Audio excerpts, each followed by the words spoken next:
पितृ केवल, कई लोग कहते पितृ का दोष लग गया। ना भाई,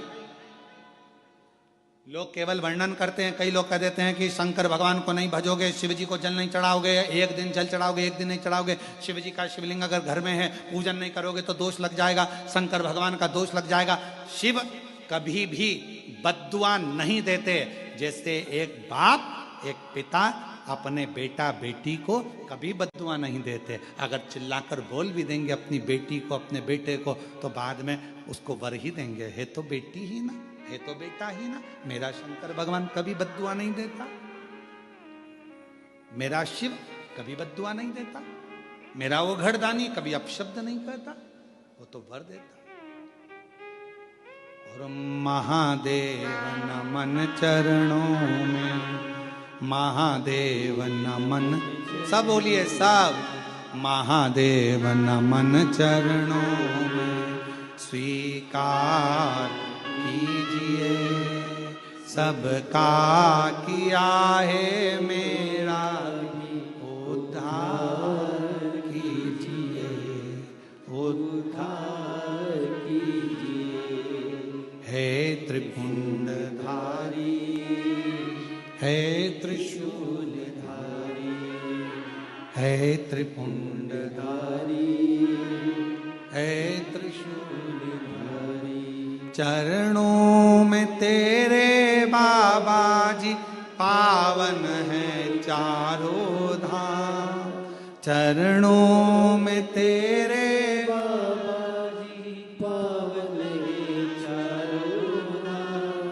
तेरी देव करते वंदना पूजे हैं सीताराम, तेरी देव करते वंदना पूजे सीताराम। हो जाए पूरी कामना, हो जाए पूरी कामना, वरदान दीजिए, सबका किया है मेरा भी उद्धार कीजिए, उद्धार कीजिए। है त्रिपुंडधारी, है त्रिशूलधारी, है त्रिपुंडधारी, है त्रिशूलधारी। महादेव नमन चरणों में स्वीकार कीजिए, सबका किया है मेरा भी उद्धार कीजिए, उद्धार कीजिए। है त्रिपुंडधारी, है त्रिशूलधारी। बाबा इतनी करुणा करिए, इतनी दया करिए, दया। कोई कहे तुमसे कि तुम्हारे यहाँ पितृ दोष लगा है, कोई कहे तुमसे तुम्हारे यहाँ काल सर्प दोष लगा है, कोई कहे तुमसे तुम्हारे यहाँ वास्तु दोष लगा है, कोई कहे तुमसे तुम्हारे कुल देवी देवता का दोष लगा है।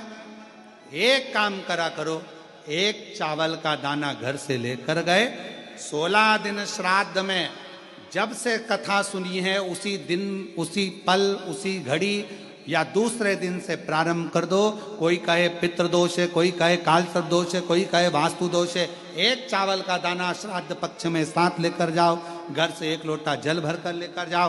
पहले चावल का दाना शिव जी को समर्पित कर दो, उसके बाद एक लोटा जल धीरे धीरे बाबा का मंत्र उच्चारण करते हुए पंचाक्षर षडाक्षर या श्री शिवाय नमस्तुभ्यम बोलते हुए और अपना गोत्र बोलकर, नाम बोलकर जल समर्पित करना प्रारंभ करो।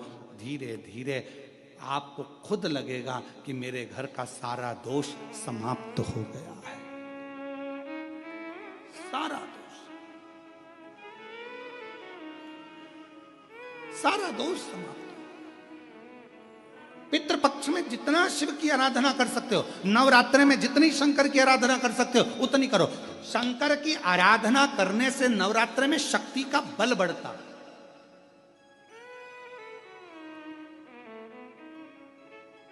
शक्ति का बल।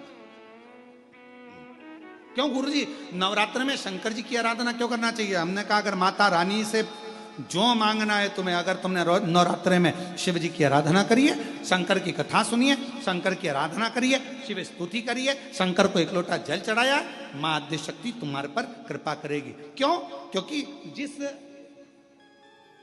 जिस स्थान पर शिवलिंग रखा होता है और जो हस्त कमल है वो मां पार्वती जगत जननी दुर्गा भवानी है। जब हम जल चढ़ाते हैं मां आद्य शक्ति अम्बा जगदम्बा 64 योगिनियों पर वो जल चढ़ जाता है और जगत जननी नवरात्र में प्रसन्न हो जाती है। वो जल की इतनी महत्वता है।